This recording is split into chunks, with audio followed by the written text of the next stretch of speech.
ప్రేమిస్తే సినిమాలో భరత్ క్యారెక్టర్ చాలా మందికి గుర్తుండే ఉంటుంది. అలాగే ఈ ప్రేమిస్తే కథ లాంటిదే కోయంబత్తూరులోని పెరూరులో జరిగింది. కాకపోతే ఈ ప్రేమలో ఉన్న వ్యక్తి మాత్రం పిచ్చోడు కాలేదు. ఈ ప్రేమిస్తే రియల్ స్టోరీ కూడా క్రైమ్ థ్రిల్లర్ ని తలపించింది.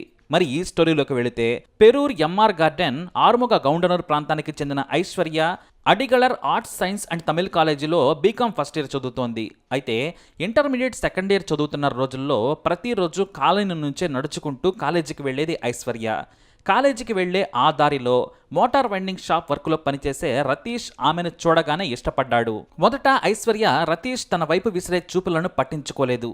రతీష్ తీక్షణమైన చూపులు ఆమెను ఎప్పటికో తాకాయి. అతను నన్నే చూస్తున్నాడని ఆమె గ్రహించింది. కానీ రివర్స్ లుక్కులు ఇవ్వలేదు, బ్యాక్ లుక్కులు కూడా అసలు ఇవ్వలేదు. అయినా సరే ఆమె కోసం ప్రతిరోజు తన షాపు ముందు ఎదురు చూసేవాడు. ఆమె తన వైపు చూస్తుందా లేదా అని టైంకి బయటకు వచ్చి నిలబడేవాడు. అంతేకాదు తన బైక్ పై ఆమె వెనకాల వెళుతున్నా ఏనాడు కూడా నో చెప్పలేదు ఐశ్వర్య. ఇది పాజిటివ్ సిగ్నల్ అనుకున్నాడు రతీష్. ఐశ్వర్య సైతం తన వెంట రతీష్ పడుతున్నాడని గ్రహించింది.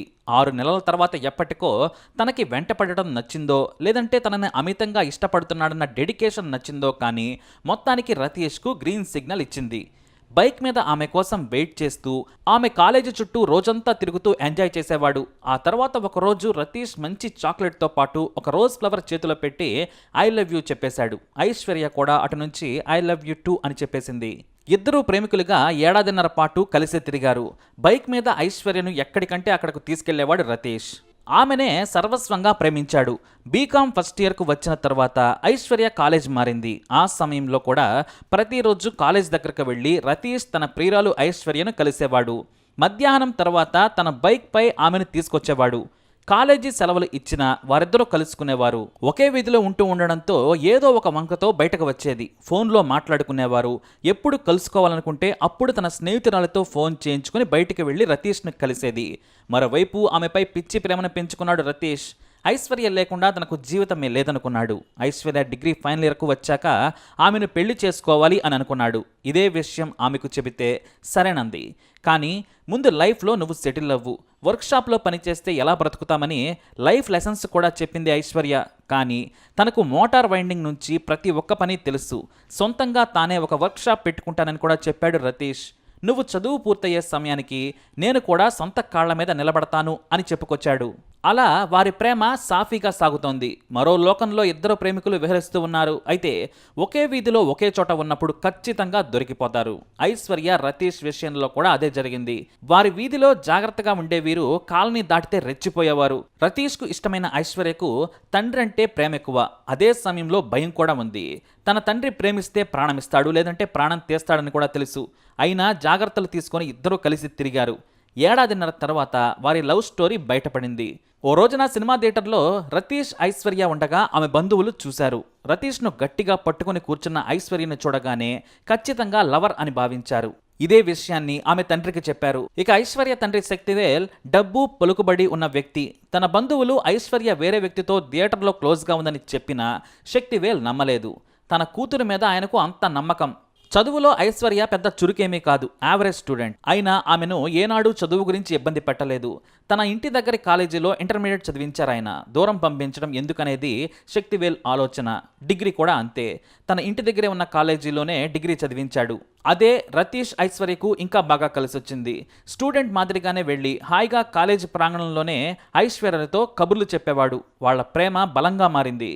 కానీ తన కూతురు ఒక వ్యక్తిని ప్రేమించిందంటే ఐశ్వర్య తండ్రి శక్తివేల్ నమ్మలేదు. ఎందుకంటే ఏ తండ్రికైనా తమ పిల్లల మీద అపారమైన నమ్మకం ఉంటుంది. ఇక్కడ కూడా అదే జరిగింది.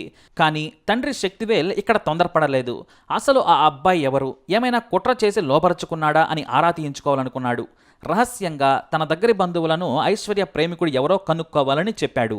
శక్తివేల్ పంపిన 2 వ్యక్తులు రహస్యంగా ఐశ్వర్యను ఫాలో అయ్యారు. సరిగ్గా కాలేజీ పూర్తయ్యే సమయానికి ఐశ్వర్య తన ప్రియుడు రతీష్ బైక్పై వెళ్లడం గమనించారు. ఆ బైక్ను ఫాలో కాగా తన మోటార్ వైండింగ్ వర్క్షాప్కి కొద్ది దూరంలో ఆపి ఐశ్వర్యను దించాడు. ఆమె నడుచుకుంటూ ఇంటికెళ్ళింది. అతడేమో షాప్లోకి వెళ్లి తన పని తాను చేసుకుంటూ ఉన్నాడు. ఇక అందులో పనిచేసే కుర్రాడి గురించి ఓనర్తో మాట్లాడి ఆరా తీశారు. అతను నా షాపులో పనిచేసే వర్కర్ అని, నెలకు 8,000 జీతం అని చెప్పాడు. ఇదే విషయాన్ని శక్తివేల్కు చెప్పారు ఆ 2 వ్యక్తులు. అంతే, కోపం తట్టుకోలేకపోయిన శక్తివేల్ కూతురు ఫోన్ లాక్కుని చూశాడు. అందులో రతీష్తో జరిగిన సంభాషణ కనిపించింది. కానీ పేరు మాత్రం అమ్మాయి పేరుండడం చూసి శక్తివేల్ కూతురును నిలదీశాడు.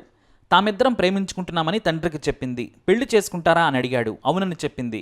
తండ్రి పరువు అక్కర్లేదనుకుంటే ఇప్పుడే ఇంట్లో నుంచి వెళ్ళిపో, తరువాత వెళ్ళిపోతాను, ఇంకో 3 ఏళ్లు బజార్లో తిరిగి నా పరువు ఇంకా తీస్తాను అంటే ఒప్పుకోను. వెళ్లాలనుకుంటే ఇప్పుడే ఇంట్లో నుంచి బయటకు వెళ్ళు, వండాలి అనుకుంటే ఆ కుర్రాడిని మరిచిపో అని చెప్పాడు ఆ తండ్రి. కూలి పని చేసుకునేవాడిని చేసుకుని నువ్వు సుఖపడతావా? నీ బ్రతుకు హీనంగా అవుతుంది. నా మీద ప్రేమ గౌరవం ఉంటే అతన్ని మరిచిపోమ్మని నీ మీద ప్రేమతో చెబుతున్నానని స్వీట్ వార్నింగ్ ఇచ్చాడు శక్తివేల్.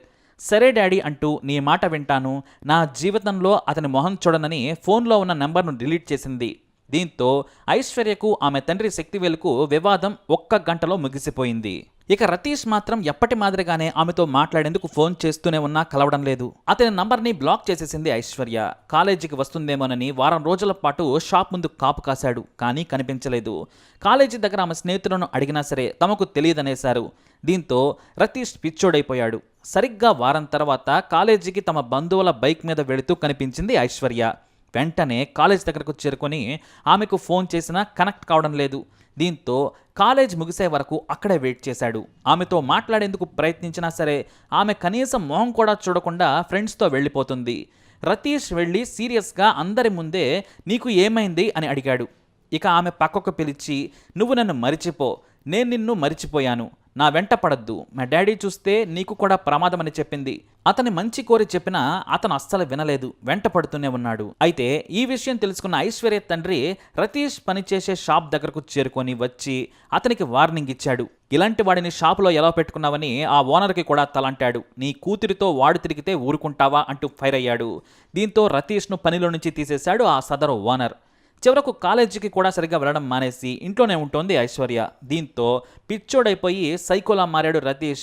1.5 ఏళ్ల ప్రేమ తర్వాత కనీసం తన మొహం కూడా చూడడం లేదని రగిలిపోయాడు. దీంతో పక్కా ప్లాన్తో జూలై 17, 2020 రాత్రి 10 గంటలకు వెనుక నుంచి ఉన్న ప్రహరీ దూకి ఐశ్వర్య ఇంట్లోకి దూకాడు రతీష్. హాల్లోనే కూర్చొని టీవీ చూస్తున్న ఐశ్వర్య దగ్గరకు వేగంగా వెళ్ళాడు రతీష్. తనతో ఎందుకు మాట్లాడడం లేదని నిలదీశాడు.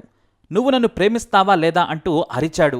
నేను నిన్ను మరిచిపోయాను, నువ్వు కూడా మరిచిపో, ముందు ఇంట్లో నుంచి వెళ్ళమని రతీష్ మీద అరిచింది ఐశ్వర్య. పైన గదిలో పడుకున్న తండ్రి శబ్దం విని కిందకు వచ్చాడు.